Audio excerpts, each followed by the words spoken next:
5ই August পর্যন্ত আমরা যারা ছিলাম তারাই থাকবো, নতুন কাউকে দরকার নাই, কারণ তারা বিএনপি নয়, নব্য বিএনপি। আমরা রাতের আধারে চুরি করে গান করতাম। হ্যাঁ, এগুলি যে একদিন গোলা বারুদ হয়ে যাবে, এগুলি যে একদিন সাফল্যের চাবিকাঠি হবে, তখন কিন্তু চিন্তা করিনি, কিন্তু কাজ করে গিয়েছিলাম একজন কর্মী হিসাবে, নির্ভীক নির্ভয়ে কাজ করে গেছি দলের জন্য। 15-16 বছর আমরা যারা টোটালি ব্ল্যাকলিস্টে ছিলাম, টেলিভিশনের একটা প্রোগ্রাম তো দূরে থাকে, টেলিভিশনের সিঁড়িতে পা পর্যন্ত রাখতে পারিনি, যে আমি লিস্টেড বিএনপি শিল্পী দেখে আমাকে এটা ক্যান্সেল করা হয়েছে। তাইলে আমি এইভাবে কত বিদেশের শো, দেশের শো, যে শিল্পকলায় কত শো হয়েছে 17 বছরে, কোনো জায়গায় যাইতে পারিনি। আজকে আমাদের অনুষ্ঠানে যিনি অতিথি হিসেবে রয়েছেন, যার গায়কি 90 দশক থেকে শুরু করে এ প্রজন্মকে সমান্তরে উজ্জীবিত করে রেখেছেন জনপ্রিয় কণ্ঠশিল্পী নাসির। এবং আমাদের সাথে আরও রয়েছেন অতিথি হিসেবে টেক ব্যাক বাংলাদেশ, হে মহান জিয়া, এরকম অসংখ্য জনপ্রিয় গানের গীতিকার এস.এম. রফি। আপনাদের দুজনকে স্বাগত জানাচ্ছি। আমি শুরুতে আপনার কাছে যাব, জানতে চাইব যে আপনার জন্ম বেড়ে ওঠা কিভাবে? আমার জন্ম বেড়ে ওঠা মানে, আমার বাবা তো চাকরিজীবী ছিলেন, 3 বছর পর পরই চেঞ্জ হইতো, তখন এটা নিয়মই সরকারি চাকরি করলে। তো তখন ছিল, বাবার পোস্টিং ছিল নড়াইলে, বেসিক্যালি আমার জন্ম নড়াইলে। পরে ওখান থেকে যখন ট্রান্সফার হয়ে উনি আসেন, পরবর্তীতে খুলনায় আসেন। খুলনায় আসার পর ওখানেই জমি টমি কিনে বাড়ি করেন। বাবা বিভিন্ন জায়গায় ঘুরেছেন, কিন্তু আমরা সেটেল হয়ে গেলাম খুলনায়। এইভাবে খুলনায় বেড়ে উঠলাম আস্তে আস্তে। তারপরে একটা সময় সঙ্গীত জগতে ঢুকে পড়লাম। এসএসসির আগেই আমি টুকটাক করে একটা বন্ধুর পুরনো গিটার কিনে শেখা শুরু করলাম। আস্তে আস্তে গান হৃদয়ে লালন লালন করার পর পালন করলাম, এখন তো ধারণ করেই বসে আছি। সেই হইতে এই পর্যন্ত পথ চলা। মাঝখানে কিছুটা সময় ব্যাঘাত ঘটেছিল, কারণ প্রথমে আমার আশা ছিল ব্যান্ডে, ইভস ব্যান্ড, সবাই জানে বন্যেরা বনেরাই তুমি বুকে, এটা আমার প্রথম জীবনের প্রথম হিট গান। তখন আমার ব্যান্ড ছিল। পরে যখন ব্যান্ডটা ভেঙে যায়, একটা গ্যাপ যায়, তারপরে আমি সলো প্ল্যাটফর্মে চলে আসি, এবং ওই যে একক থেকে যে স্টার্ট করলাম, এই still now is going on, চলছে। এবং আল্লাহ পাক যতদিন বাঁচিয়ে রাখবেন, এককভাবেই চলে যাবে জীবনটা। এই যে আপনি সঙ্গীতকে পেশা হিসেবে বেছে নিলেন, এই যাত্রাটা কিভাবে শুরু হয়েছিল? যাত্রাটা শুরু হয়েছে, আ বললাম না যে আমার বন্ধু-বান্ধবের আড্ডা পড়ে, তখন আমার এক বন্ধু গিটার বাজাতো। তো আমারও হঠাৎ গিটার আ শেখার খুব শখ হলো। আর দ্বিতীয়ত হলো, কথায় বলে না, গাইতে, গাইতে গায়েন, কচু গাছ কাটতে, কাটতে হয় ডাকাত, গাইতে, গাইতে হয় গায়েন। তো সরি। তো আমার ঐরকম একটা বিষয় ছিল যে, বাথরুমে যখন আমি যাইতাম, গোসল করতাম, ওই মনে, মনে মানে গুনগুন করে গানই গাইতাম। এই গান থেকে একটু ভিতরে একটা সংগীতের একটা অনুপ্রেরণা পাই। তারপরে ছোট বোন শিখতো, ও নজরুল গীতি করতো বাসায়। ওই সুরটাও কানে পৌঁছাতো, লাগতো কানের মধ্যে। তো সুর খুব কাছাকাছি পেতাম দেখে ওটা টানতো আমাকে। তো আস্তে, আস্তে গিটার কিনে তারপরে আ সঙ্গীত জগতে আসা। তারপরে ক্যাসেট বের করলাম। আল্লাহর রহমতে ১ম ক্যাসেটই সুপারহিট। আমরা দেখলাম যে গানের যে ১ম অবস্থায় সিডিতে গান শুনতো, ক্যাসেটে গান শুনতো। গান শোনার যে প্ল্যাটফর্ম বা গান দর্শককে শোনানোর যে প্ল্যাটফর্ম, এটার একটা পরিবর্তন চলে এসেছে। হ্যাঁ, এটা তো স্বাভাবিক। আমি যখন আমার ছেলেবেলা থেকে যখন দেখতাম, তখন তো মানে হাতে গোনা ২-৪ বাড়িতে যে এ ক্যাসেট প্লেয়ার ছিল, সব ছিল রেডিও। ট্রানজিস্টর বললাম, হ্যাঁ? তো ওই রেডিওতেই তো গান শুনতে হইতো সকালে উঠলেই। আমাদেরও ছিল, ন্যাশনাল একটা রেডিও ছিল। পরবর্তীতে ক্যাসেট প্লেয়ার কিনেছি। কিন্তু এইটার থেকে তো তখন কিন্তু আসলো অডিও ক্যাসেট, ক্যাসেটের যুগ আসলো। ক্যাসেটের পর থেকে আপডেট হয়ে আসলো সিডি। সিডি আসলো ড্যাট, ডিজিটাল অডিও টেপ।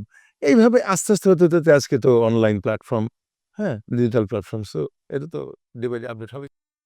আচ্ছা, আমরা এস.এম. রফিকের কাছে যাব। আপনার কাছে জানতে চাইবো আপনি কোথায় জন্মগ্রহণ করলেন এবং আপনার বেড়ে ওঠা কোথায়? আমার বাড়ি বেসিক্যালি বিশ্বনাথ থানা, একটি গ্রামে আমার জন্ম। আপনারা সবাই চিনবেন, একজন জনপ্রিয় লিডার ছিলেন আপনার পাশের গ্রামে, পাশেই আমার বাড়ি, আমার ওখানেই জন্ম হয়েছে। রামসুন্দর হাই স্কুল বিশ্বনাথ, ইয়ের মধ্যে, ওই শহরের মধ্যেই, ওই স্কুলেই আমার প্রাইমারি এবং রামদানায় প্রাইমারি এবং হাই স্কুল ওই রামসুন্দর স্কুলেই লেখাপড়া করে আমি বিশ্বনাথ কলেজে অধ্যয়ন করি। এরপরে বিশ্বনাথ কলেজ থেকে সিলেট মুরারি যাকে এমসি কলেজ বলা হয়, ওইখানে থাকা অবস্থায় আমি এই যে আপনি টেক ব্যাক বাংলাদেশ, হে মহান জিয়া, মাগো তুমি বাংলাদেশ, এরকম অসংখ্য জনপ্রিয় গানের গীতিকার আপনি। আপনার গান লেখাটা কিভাবে শুরু হয়েছিল? আসলে গান আমি 98 থেকে লেখালেখি করি। কবিতা, গান ওইটা তখন আমার ১ম লেখা গান লিখি। এমনিতে লিখেছি সিলেটের অনেক জন গেয়েছেন।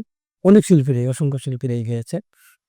আ এক 5 এ আমি ওই বিশ্বনাথ থানা ছাত্রদলের সাহিত্য এবং সাংস্কৃতিক সম্পাদক অবস্থায় আমি প্রবাসে চলে যাই যুক্তরাজ্যে। যাওয়ার পরে ওইখানে আ যাওয়ার পরে আমি কর্মব্যস্ত হয়ে পড়ি। এরপরে আপনার 111 হয়। 111 এর পরে আ 2012 সম্ভবত আমাদের নেতা ইলিয়াস আলী গুম হয়ে যান। গুম হওয়ার পরে আমার মাথায় আসে, যেহেতু আমি এ এ দেশে থাকতে সংস্কৃতির সাথে জড়িত, তখন আমার মাথায় আসে উনাকে নিয়ে আমার একটা আবেগ বা অনুভূতি ছিল। যেহেতু আমাদের আ পাশাপাশি গ্রামে অনেকটা স্নেহভাজন ছিলাম। ওই জায়গা থেকে উনাকে নিয়ে আমার চিন্তাধারা হয় বা জাতীয়তাবাদী দলের প্রতি আমরা আমি সেই আ হাই স্কুল থেকেই মানে ছাত্র দলের সাথে জড়িত পলিটিক্যালি ভাবে। স্টুডেন্ট পলিটিক্স করেছি।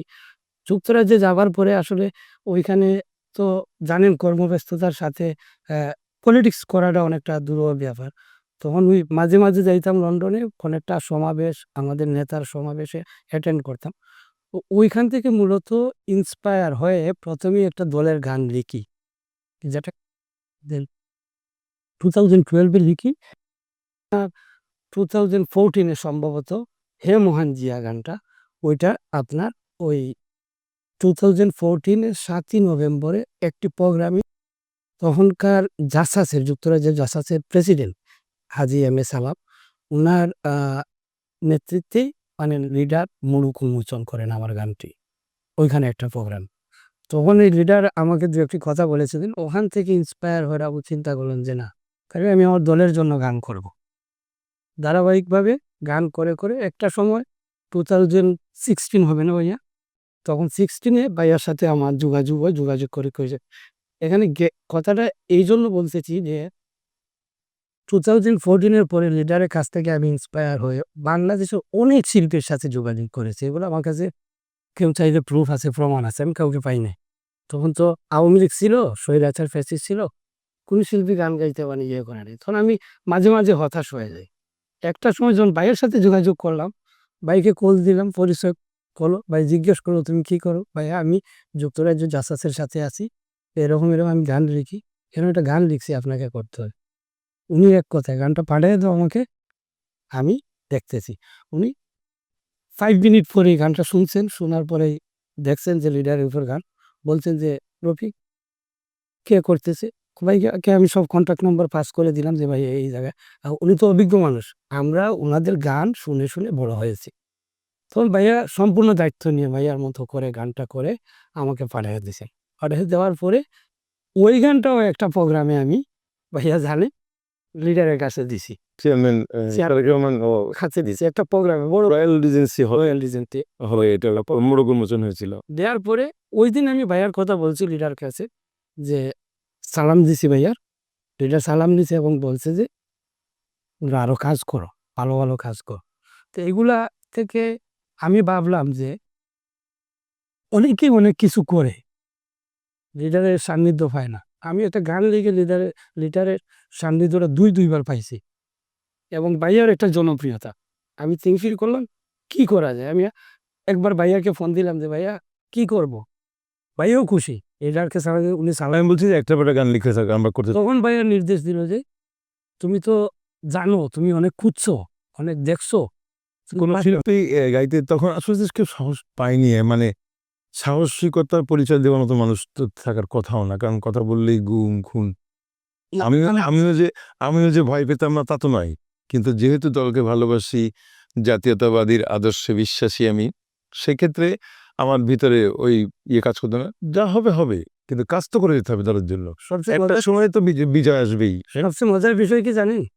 সবচেয়ে মজার বিষয়টা হচ্ছে, এটা আজকে বলতে হচ্ছে, ভাইয়া যেহেতু সামনে আছে, এটা আমার জন্য একটা ভাগ্য।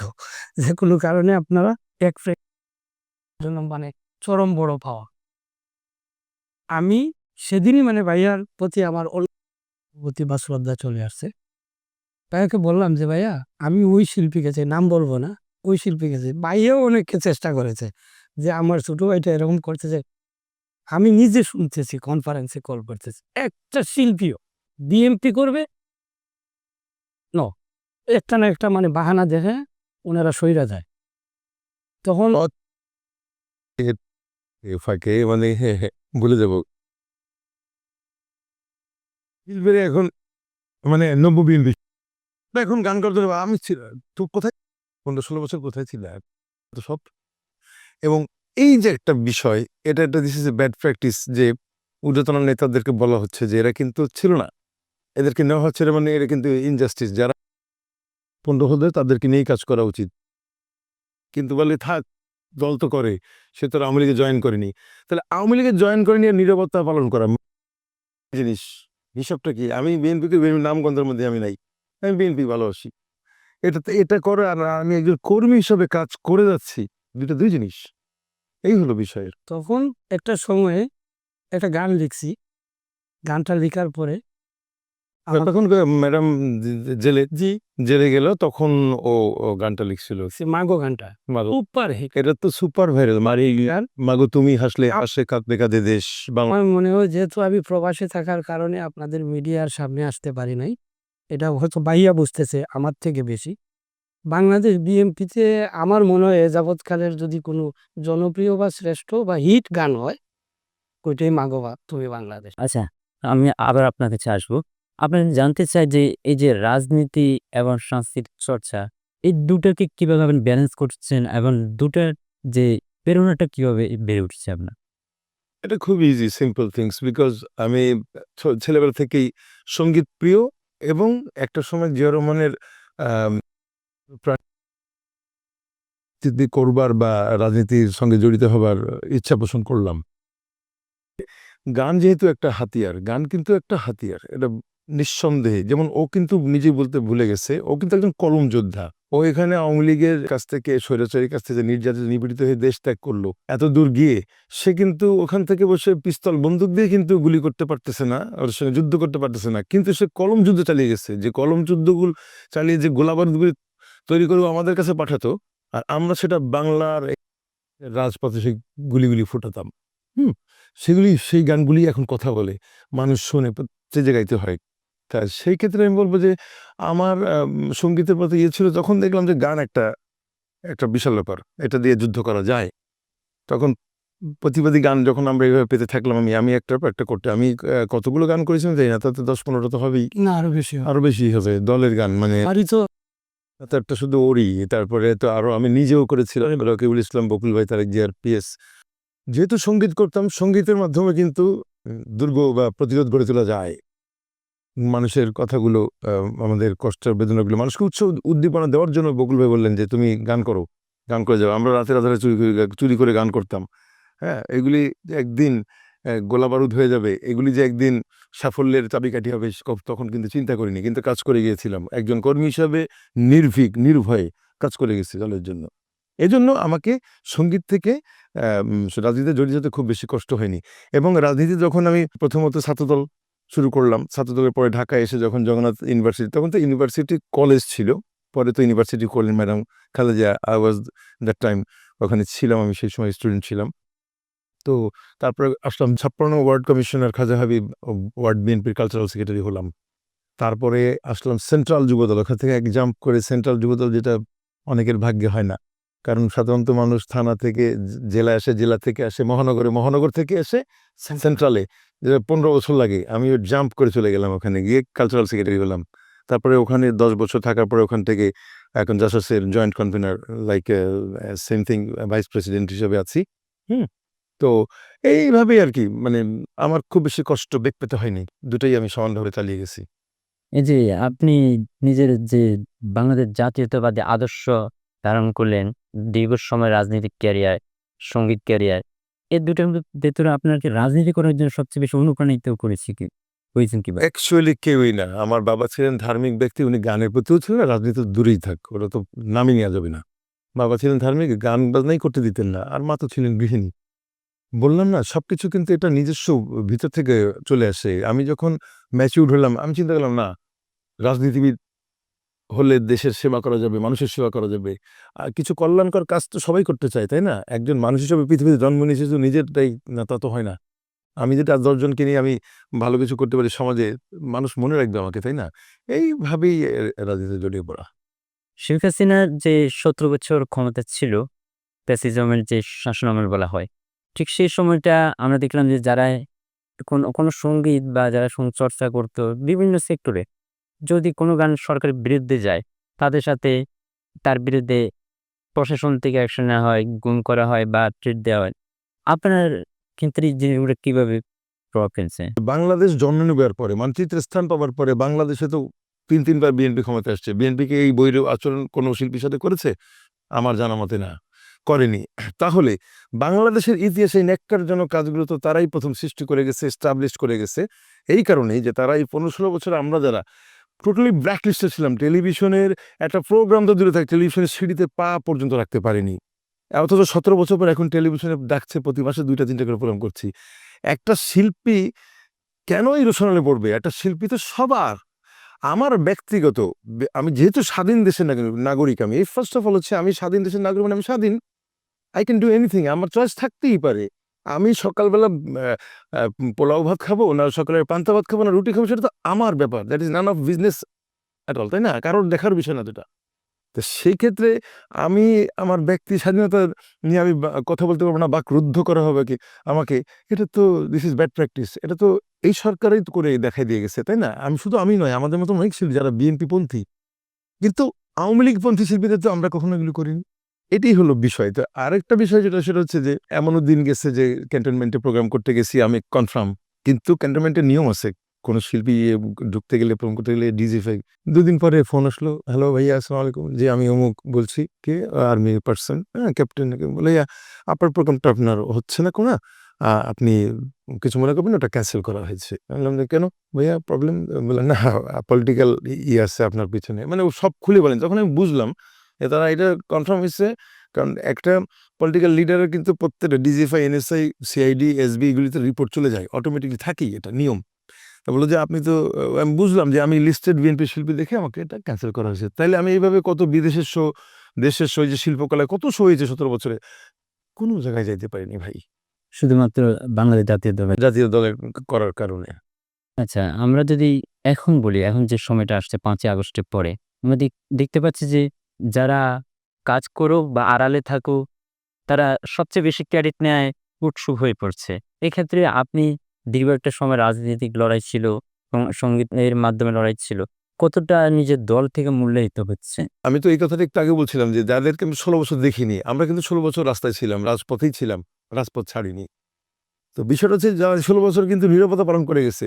এই নব্য বিএনপিদের অত্যাচারে তো এখন আমরাই পিছিয়ে যাচ্ছি। হিসাবটা তো সেটাই বললাম যে এটাই তো একটা ব্যাড বিএনপি কেন এটাই করছে না? আমি বলব বিএনপির এই জায়গাটা পয়েন্টে ভুল।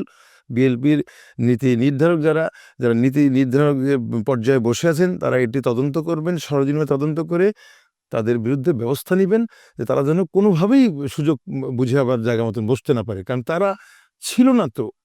তাদের কোনো ক্রেডিট ছিল না। ক্রেডিট ছিল আমাদের। তাহলে আমরা যারাই ছিলাম তাদেরকে নিয়েই আপনারা স্বপ্ন দেখেন। আমি বলব সেটা। আমরা আবার আসবো আপনার কাছে। আপনার কাছে জানতে চাই, এই যে আপনি বাংলাদেশ জাতীয়তাবাদী বিএনপি নিয়ে অনেক গান লিখেছেন, খালেদা জিয়াকে নিয়ে অনেক গান লিখেছেন। আপনার এই যে রাজনীতি নিয়ে গান লেখার অনুপ্রেরণাটা কিভাবে আসছিল আপনার ভিতরে? ওই যে বললাম মানে আপনার ১ম অ্যালবামটা মানে একটা গান লিখে যখন লিডারের কাছে দেই, তখন লিডার আমাকে ইন্সপিরেশন করেছে এবং এরপরে যখন ভাইয়ার সাথে যোগাযোগ হইছে, তখন ভাইয়ার একটা গান আছে 'স্বপ্ন তুমি' নামছে হুম। তারেক রহমানের উপর। তখন উনার আমাদের লিডারের জন্মদিন ছিল। ওই উপলক্ষেই আমাদের গানটা করা। তো এই গানটা নিয়ে করে ভাইয়াও আমার যেহেতু পরিচিত হয়ে গেলাম, ভালো সম্পর্ক হয়ে গেল। ভাইয়া দেখলো যে আমার লেখা ভালো আছে। ভাইয়া আমাকে প্রতিনিয়ত ইন্সপায়ার করতো। মানে অনুপ্রাণিত করতো, উৎসাহ দিত। "এই লেখা ভালো আছে, লিখতে থাকো, লিখতে থাক।" তখন আমরা যেটা সবচেয়ে মজার বিষয় মাগো গান। এই মাগো গানটা তো অনেক শিল্পীকে, অনেক সিঙ্গারকে বলা হয়েছে যে ভাইয়ার সাথে আইসা একটু জয়েন হয়ে যাতে আমরা গানটা করতে পারি সবাই মিলে। ভাই অনেক তখন ম্যাডাম জেলে ছিলেন, তখন ওই সময় উপযোগী গানটা ছিল, ওই জন্য আমি বললাম যে ঠিক আছে গানটা করি। এবং গানটা আসলেই আল্লাহ পাকের রহমত ছিল যে ওই টাইমে গানটা করেছি, এবং tune and music everything is very good, হ্যাঁ, that was really good. Public সেভাবে নিচ্ছে এবং গানটা রাতারাতি ভাইরাল, টিকটকে তো ভাইরাল এবং ফেসবুকে ভাইরাল, এবং প্রতিটা স্টেজে গানটি গাইতে হয় আমাকে। এই গানটা যদিও আমার লেখা, সুর সঙ্গীত করেছেন ওয়াহিদ শাহীন। এখানে ভাইয়ার যথেষ্ট পরিশ্রম আছে। এই গানের পিছনেই এই একটা গানে অনেক কাহিনী আছে বলতে গেলে আমাদের। অনেক সময় দিতে সময় চলে যায়। এই গানের সময় বললাম আপনাদের প্রোগ্রামের একটা গানের কাহিনী অনেক কিছু চলে যায়। তো গানটার সাথে সহযোগী শিল্পী হিসাবে ভাইয়ার বন্ধু পিয়াল ভাই, উনিও গেয়েছিলেন। পরবর্তীতে ভাইয়া একাই মানে স্টেজে গানটা কন্টিনিউ করছে। আমি পরে সোলো করি, আমি ডুয়েট করেছিলাম, কিন্তু পরবর্তীতে সোলো করলাম এই কারণে, কারণ দুজন দুই দল করি, অর্থাৎ সে কৃষক দল করে, আমি করি জাসাস। তা আমি কোনো স্টেজে গেলে হয়তো তাকে পেতাম না। হ্যাঁ, জাসাস হলে তো একই দিনে আমাদের প্রোগ্রাম পড়তো, একই সাথে থাকতাম, একই সাথে গাইতে পারতাম। যখন দেখলাম যে ওর ওর জন্য তো গানটা গাওয়া যাচ্ছে না, গান সমস্যা হয়ে যাচ্ছে, তখন আমি সোলো করলাম। সোলো করে এটা এখন আমি যখনই আসি আমার নিজের সোলো গান আমি সোলো গেছি, এটা সোলো হিসাবে এস্টাবলিশড হয়ে গেছে। ওইটা 2022 থেকে ভাইয়া বাংলাদেশের প্রত্যন্ত যতটা জনসভা হয়েছে আপনারা খোঁজ দিবেন, এমন কোনো জনসভা নেই যে এখানে গাই, এই গানটা উনি গাই নাই। গান নাই, বড় বড় যত সমাবেশ হয়েছে। এবং এটা আমাদের ম্যাডামের উপরে, আমাদের দেশনেত্রী মমতায়। আরো একটা মৌলিক গান পরবর্তীতে আসলো, এটার ধারাবাহিকতায়, তাই না? এটার পরে আমরা চিন্তা করলাম, আমারও মানে best Tarique Rahman take back Bangladesh উনি এই দিলেন, এই টেক ব্যাক বাংলাদেশ গান করে। বাংলাদেশ যখন লিডার বলছে সাথে সাথে ওইটা ওটা দিয়ে add করে নিয়ে গান করেছি। এরপরে আসলো আমাদের উপর মোটামুটি একটা, আমি দেশে আসবো, আমার মা অসুস্থ, ভাইয়াকে নাকি বিভিন্ন জায়গা থেকে ফোন আসতেছে।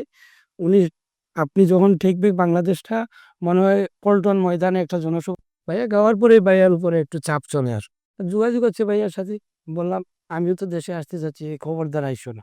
এটা হচ্ছে এখন নাই শোনা, কারণ আমরাই তো সে একটা বিদেশে থাকে, ভালো জায়গায় আছে, কি দরকার এসে বিপদে পড়বে কেন? ওই মানব সময় এখন যদি আসতাম সত্যি বিপদে পড়তাম। কারণ কি, আমার একটা ছোট ভাই মেডিকেল স্টুডেন্ট, 39 BCS দিছিল, ভালো রেজাল্ট করেছিল প্রিমিয়ারিতে।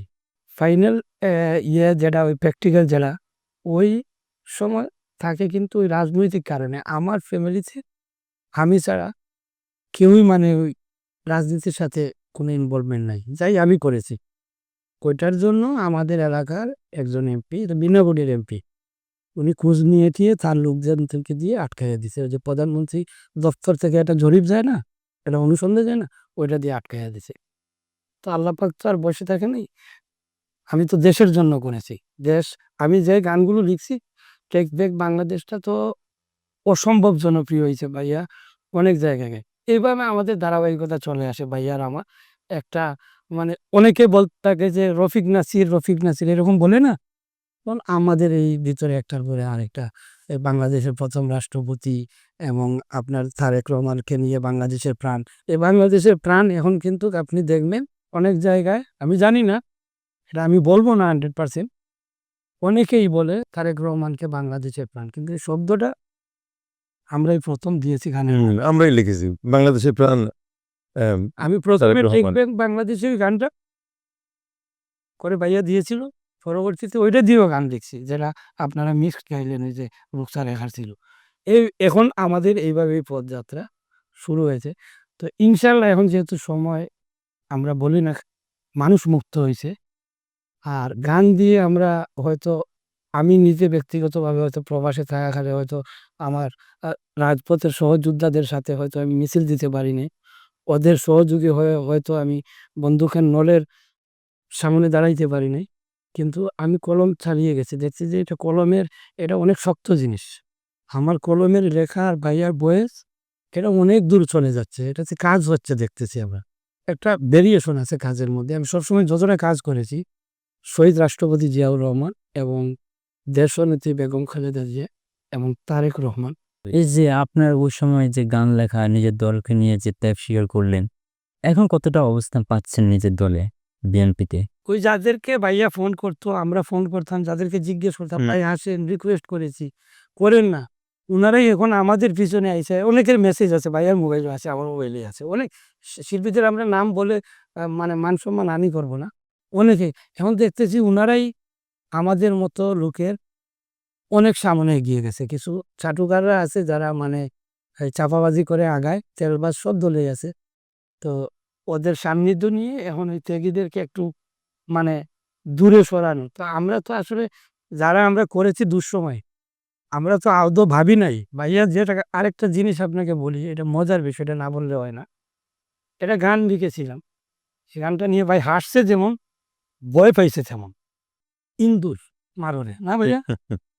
একদম একদম ইলেকশন ওই টাইমেই গুম খুন খুব বেশি আকার হচ্ছে একেবারে মানে আওয়ামী লীগের পতনের কাছাকাছি টাইম মানে না, ইলেকশনের সময় ছিল যে লাস্ট ইলেকশন করছে। লাস্ট ইলেকশনটা ইলেকশনের আখ্যানও আমরা ওই টাইম করছিলাম তা ওই তো মানে ইলেকশন তো বেশি দিন টিকতে পারেনি 5 মাস পরেই তো ওরা ফল ডাউন হলো তা ঈদুল মারোর ঈদিন মারোর এখানে আমার নাম না দিয়ে কারো নাম নাই, কারো নাম দিইনি গীতিকারকে গায়ক দিতে কেউ জানে না। ছেড়ে দিছে আমরা মানে এটা কি রিস্ক দিছি জীবনে এটা ভাই শুনুন, এবং শেখ হাসিনার মুখ ব্যঙ্গ করে এই ওবায়দুল কাদের তাদের দুঃশাসনের বিরুদ্ধে আমরা কথা কথা বলি এভাবে আমরা প্রত্যেকটা কথার সঙ্গে সঙ্গে ওদের ছবিগুলি এভাবে দিয়ে দিছি মানে কিন্তু গানটা গাওয়ার পর আমার খুব ভয় লাগছিল খুবই ভয় ছিল। সত্যি ভয় ছিল আমার। সত্যি কথা যেটা মানে ওই জানুয়ারি না কি ইলেকশন যে হয়েছিল, ইলেকশনের আগেই আমরা ছাড়ছি। আমরা তো ওইটা করছি করে আমরা হয়তো মিডিয়া ছেড়ে দিয়েছিলেন ভাইয়া না বিএমপি ইয়ে ন্যাশনাল পেজে ওইটাতে। তবে ওইগুলার চাইতে কিছু প্রাইভেট পেজ ছিল, ওইগুলাতে মিলিয়ন এই পেজগুলো এই গানের জন্য কিন্তু 1-1.5 মাস পরে গায়েব হয়ে গেছে। গায়েব হয়ে গেছে পেজগুলো কিন্তু ওই গানের জন্য। ওই গান দেখা যায় যে গায়েব ওই করে দিছে। যে একদিন আমি স্ক্রিনশট দিয়ে ভাইয়াকে পাঠাইছি যে মানুষ লিখতেছে কমেন্টে যে এই শিল্পী কেডা চিনতেছে না, ওনারে জাতীয় পুরস্কার দেওয়া উচিত। এই লেখাটা কি লাগছে, ও কি দুনিয়াতে আছে নাকি মরে গেছে, এইভাবে ভাইয়াকে আমি স্ক্রিনশট দিয়ে পাঠাচ্ছি। তখন কিন্তু আমার সত্যি বলতে যেটা আমি চূড়ান্ত বয়ে ছিলাম, তাইলে তো শেখ হাসিনা ঠিক হয়ে গেল, আমার তো আর দেশে যাওয়া হবে না। আর উনি প্রতি রাতেই আমরা ফোন করতাম, ওনাকে বলতাম যে আপনি সেফ জোনে। উনি কিন্তু অনেকদিন বাসায় থাকে নাই, আমি নিজে তো সবসময় যোগাযোগ করতাম। অনেকদিন এই গানটা গাওয়া বিশেষ করে যে যখন পার্টি অফিসের সামনে বড় বড় প্রোগ্রামগুলি কিন্তু মাস্ট অ্যাটেন্ড করতাম প্রত্যেকটা প্রোগ্রামে মিস করতাম না সারা বাংলাদেশ ট্যুর করছি আমি তারেক রহমান দেখে থ্যাংক ইউ জানিয়েছেন আরও কাজ করতে মানে উৎসাহ উদ্দীপনা দিয়েছেন কিন্তু বিশেষ করে যদি তখন গান কীর্তন যদি থাকতাম না আমার সাথে কারণ আমি জানি যে আজকে হইতে পারে কিছু একটা এবং হয়েছে এরকম পুলিশ এসে খোঁজ নিয়ে গেছে আছে দেখে নাই হ্যাঁ গাড়ি আছে উনি না উনি তো আসেন নাই ঘরে যায় দেখেন দারুণ জিজ্ঞেস করছে নাই উনি আসলে না স্যার নাই আপনি দেখেন বসে কি নাই উনি তারপরে এসে এসে খুঁজে গেছে তারপরে আবার আমাদের এখানে গেট কিন্তু দুইটা আসার সময় একটা গেট ছিল না ওই যে মেইন গেটটা ওখানে 2 দারোয়ান আর আমার বাসার দারোয়ান 3টা দারোয়ান তো এখন 3 জনে 3বার প্রশ্ন করলে কেউ না কেউ বলে ফেলবে যে হ্যাঁ ওনারা দেখছি আমি বাসায় আছে হ্যাঁ তো দেখা যায় কি সবাই নাই বলে নেই এই আর কি তো আমি একা না সবাই একটু সাবধানে থাকতে নাম্বার এই সময়ের পরে নাম্বার চেঞ্জ করে 28শে সেপ্টেম্বরের পরে যখন আমি তোর লন্ডনে ফোন করলাম যে খুব বেশি একটা ধরপাকড় চলতেছে থাকা তো যাবে না আমার তো এই নাম্বার করে দেবেন ভাই আপনি চিন্তা করেন আমি আমার লোক যাচ্ছে একজন বাংলাদেশে ভাগ্য ভালো আপনার আপনি 2-3 দিনের মধ্যে সিম পেয়ে যাবেন সঙ্গে সঙ্গে লন্ডনের সিম আমার 2টা সিম পাঠাইলো পরে সেই মানে একটা সিম একটা পরে রেখে দিয়েছিলাম পুরো একটা আমার ভাইকে দিয়ে দিচ্ছিলাম তো ওই সিম লাগানোর পরে ওইটা দিয়ে কন্ট্যাক্ট করতাম +44 তো লন্ডনের ওটা তো এখানে রেকর্ড হতো না ট্রেসার করতে পারতো না তো সুতরাং আমার খুঁজে আমার ট্র্যাকিং করতে পারতো না এই আর কি বেসিক্যালি ওনার যে মানে আপনারা হয়তো দেখছেন গত 16 বছরে, এটা আপনারা খোঁজ নিলেও পাবেন। গান তো অনেকে গাইতেছে এবং গান অনেকে গাইছে, অনেকে না গেয়ে অনেকেই মানে ইয়ে করে। বাংলাদেশে যদি আপনি ওই 12 বছর খোঁজ নেন, আমি গায়ে নাই বলবো না, হয়তো একজন একটা গেয়ে থেমে গেছে ওইখানে, একমাত্র ব্যক্তি আমি নিজে। এর আগে তো উনি আরো কয়েকটা গান করছে আমাদের নেতা। তখন ওর সাথে পরিচয় না রাখতে তো আমি অনেক গান গেয়েছি তারেক রহমানের উপরে বললাম না রকিবুল ইসলাম বকুল ভাই উনি আমাকে গান করেছেন ম্যাডামের উপরে গান গেয়েছি জিয়া রহমানের উপরে গান করেছি তারেক রহমানের উপরে 2-3টা করেছি ম্যাডামের উপরে 2টো করলাম ওটাও হিট প্রথম যে গানটা 16 কোটি বাঙালির জন্যই কমল তোমার হিয়া 16 কোটি বাঙালির জন্যই তুমি খালেদা জিয়া ওটাও হিট সুপার হিট আর ওটা তো ভাইরাল হিট না ভাইরাল ওটা মাগো তুমি হাসলে হাসে কাঁদলে কাঁদে দেশ বাংলাদেশ মানে গানের কথাটাই তো সেরকম তুমি হাসলে হাসে কাঁদলে কাঁদে দেশ বাংলাদেশ বাংলাদেশ। এই গান কেন মানুষ নিবে না? গানের এমন মানে যুদ্ধ তো শুধু হাতে করা যায় না, অস্ত্র দিয়ে করা যায় না, কলম দিয়ে যুদ্ধ করা যায়, সেটা প্রমাণ করে দিয়ে গেছে ও।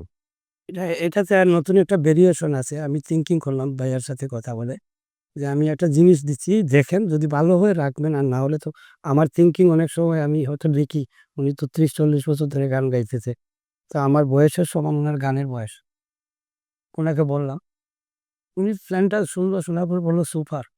এটা চিন্তা করলাম, একটা ভেরিয়েশন নিয়ে আসছিলাম গানের মধ্যে এই জন্য যে আমি সবসময় সব গানই চেষ্টা করি যে ওই গানটা যেন ব্যতিক্রম হয়, নিউ কিছু থাকে। ওই থিঙ্কিংটা সবসময় আমার মাথায় খেলে ভাইয়ের সাথে শেয়ার করলাম, দিলাম, শুনাইলাম। ভাইয়া বললো যে ভেরি গুড, সুপার হয়েছে। আসলে গান হিট হয়েছে কোনটার জন্য, মানে প্রতিটা জিনিসই হিট হয়ে গেছে। এখানে আমরা যে স্লোগানগুলো ইউজ করেছি এগুলো কমন স্লোগান, কিন্তু এখন হাটে বন্দরে বাজারে মুখে মুখে মুখে মুখে বিএনপির মানুষের কোন মিছিল হইলেও এখন আর মুখ দিয়ে মিছিল বলে না, ভাইয়া গানটা চাইরা দেয় অসংখ্য। এবং এই যে কিছু মিছিলের আপনার পিকচার উঠায় না, ভিডিও করে না, ওইগুলা স্টোরিতে দিয়ে ওই ভাইয়ার গানটা লাগাই দিয়ে দেয়। আচ্ছা, আমি আপনার কাছে জানতে চাচ্ছি যে ৫ আগস্টের পরে বিএনপির রাজনীতিতে লক্ষ্য করা যাচ্ছে যে দল পরিবর্তন করে আশ্রয় নেয়ার যে বিষয়টা, কিভাবে দেখছেন যে এটা দলের জন্য? না, এটা এটা এটা তো আমি তো গত ৩-৪ দিন আগে ছিলাম সিলেটে। তখন ওখানে বলেছিলাম যে ধরে নিলাম বাংলাদেশে আমি এখন ঘর থেকে বের হলে কোনো আওয়ামী লীগ আমি আর খুঁজে পাই না। তো ধরেই নিলাম যে আওয়ামী লীগের হোমরা-চোমরা যারা ১ম শ্রেণী, ২য় শ্রেণী, ৩য় শ্রেণী সব পালিয়েই গেছে। এটা তো আমরা সিওর, কনফার্ম। খুব ভালো কথা। কিন্তু বাকিরা কোথায়? তারা কিন্তু ঘাপটি মেরে বসে আছে। তারাই নব্য বিএনপি সেজে দেখবেন, এবং তাই কিন্তু প্রমাণ কয়েকটা পেয়ে গেছি আমরা। এবং তার সঙ্গে আমাদের বিএনপির নেতাকর্মীরাও জড়িত। তারা অনেক টাকা পয়সা খেয়ে তাদেরকে বিএনপি বানিয়ে দলের মধ্যে ঢুকাই ফেলতেছে। এটা ধরা পড়েছে, এবং তাদের তারেক রহমান কিন্তু সেই তারেক রহমান নেই। উনি অনেক কঠিন। উনি জিরো টলারেন্স, কোনো ছাড় নাই। সাথে, সাথে সাকড। তো এই যে বিষয়টা, এটা হচ্ছে কি, এরকম তো সুযোগ পেলে সবাই পয়সা কড়ি খেয়ে এটা, কারণ ১৭ বছর তো অভুক্ষ যেটাকে বলা হয়, ক্ষুধার্ত। তো সব নেতাই তো আর সততার সহিত কাজ করবে না। কিছু, কিছু নেতা তো লাইন ছেড়ে বেলে নিয়ে যাবেই। এটা খুব ভেরি মাচ সিম্পল থিং। এখন এরকম তো কিছু, কিছু ঘটনা ঘটছে। কিন্তু এদিকে তো বিএনপির যারা কনিষ্ঠ কর্মী তারা অবশ্যই চোখ নাক কান খোলা। আমি ওই ভাষণে বলেছিলাম সর্বশেষ যে আপনারা খেয়াল রাখবেন যে ৫ই আগস্ট পর্যন্ত আমরা যারা ছিলাম তারাই থাকবো। নতুন কাউকে দরকার নাই। কারণ তারা বিএনপি নয়, নব্য বিএনপি। আরেকটা বিষয় হচ্ছে যে তারেক রহমান দেশে আসবে এবং বিএনপির রাজনীতির ক্ষেত্রে যে নেতৃত্বের যে বিষয়টা কেমন পরিবর্তন আসতে পারে, বা আগামীতে কেমন বিএনপির রাজনৈতিক কৌশলটা থাকবে বলে আপনি মনে করেন? বিএনপির রাজনীতিক কৌশল কি? কৌশল তো সে জিনিসটা তো যার, যার তার, তাই না? প্রত্যেকটা পার্টির তো একটা কৌশলগত জায়গা থাকে। তো তারেক রহমান আসলে যেটা হবে, স্বচ্ছ রাজনীতি হবে। কারণ কি আমি বলি, তারেক রহমান এই দীর্ঘ ১৭ বছর কিন্তু হাল ছেড়ে দেননি। ওখান থেকে উনার সঙ্গে আমি যখন স্কাইপে কথা বলেছি, উনি কিন্তু একটা কথা বলেছেন, দেখেন আপনারা বিএনপিকে ভালোবাসেন দেখেই তো আপনি এত কষ্ট করে হলো টাইম পাচ্ছেন না, শিডিউল পাচ্ছেন না। সেই আজকে শিডিউল পেয়ে গেছেন, বউ বাচ্চা ফেলে আমাদের ১টা ঘন্টা সময় দিলেন। কারণ আমরা বললাম, স্যার আপনিও তো ৫,০০০ মাইল দূর থেকে, স্যার আপনি যে আমাদের মতন লোকের সকাল ঘুমের থেকে উঠে রাত ১০টা পর্যন্ত খাওয়ার কয়টা সময় পান কিনা তাও তো জানি না। কিন্তু আপনি তো এরকম সিরিয়ালি সবার সাথে স্কাইপে এরকমভাবে ধরে রাখছেন। সারা বাংলাদেশের তৃণমূল পর্যায় থেকে একদম স্টিয়ারিং কমিটির মেম্বারদের সঙ্গে তার প্রতিদিন শত, শত স্কাইপ হয়। তা আপনি তো কিভাবে এটা সামলান, এটা আমরাই তো মাথায় ধরেন আমাদের যে ঘুমানোর টাইম পান কিনা। এখন উনি যখন আসবে অবশ্যই স্বচ্ছ ধারার রাজনীতি নিয়েই দেশে ফিরবেন, এবং উনি যে ডিসিশন নেবে দ্যাট ইজ টোটালি ডিফারেন্ট স্টাইলের হবে। আর উনি কখনোই আম যেহেতু জিয়া রহমানের সন্তান, যে মারা যাওয়ার পরে তার সুটকেসের মধ্যে কিছু খুঁজে পাওয়া যায়নি। সোনাদানা, হীরা জহরত কিছুই পাওয়া যায়নি। নেটে দেওয়াও আছে, আপনি দেখতে পারেন। সেই ছেলেবেলা তারেক রহমান উনি যখন একদম ইয়াং, সেই সময়ের কিন্তু এখনো নেটে আছে। আপনি ছাড় দিলেই দেখতে পাবেন। তো সেই ঘরের সন্তান এত, এত মানে চাহিদা আছে বলে মনে করি না আমি। আর ওনার যেটা এখন, উনি দেশ ছাড়া এখন কোনো কিছু চিন্তা করেন না। ওনার একটাই এথিক্স, মানুষের সাথে মিশে যাও, মানুষকে আপন করে না, মানুষের সঙ্গে থাকো। ওনার থিওরি হচ্ছে যে এই যে ৩১ দফা, ৩১ দফা এক জিনিস, আর ওনার মানে যেটাকে বলে অরিজিনাল পলিটিক্সের যে মারপ্যাচ, এটাই তো হলো কৌশল, যে প্রত্যেকটা মানুষের ভিতরে, ভিতরে তোমরা যদি রন্ধ্রে, রন্ধ্রে থাকতে পারো, তাহলে মানুষ বিএনপি ছাড়া কিছু চিন্তা করবে না। তাহলে আমরাই দেশ গঠন করবো, আমরাই দল সারা দেশকে, মানুষদেরকে একটা স্বচ্ছ স্বনির্ভর সুন্দর একটা বাংলাদেশ উপহার দিতে পারবো। উনি ওই থিওরিতেই বিশ্বাসী এবং ওইটাই হবে ইনশাআল্লাহ। আপনি তো জাসাসে আছেন দীর্ঘদিন থেকে, কেমন জাসাস দেখতে চান আগামীতে? জাসাস তো আসলে জাসাস তো জিয়া রহমানের একটা প্রিয় সংগঠনের একদম হাতে গড়া একটা প্রিয় সংগঠন ওনার, সত্য কথা।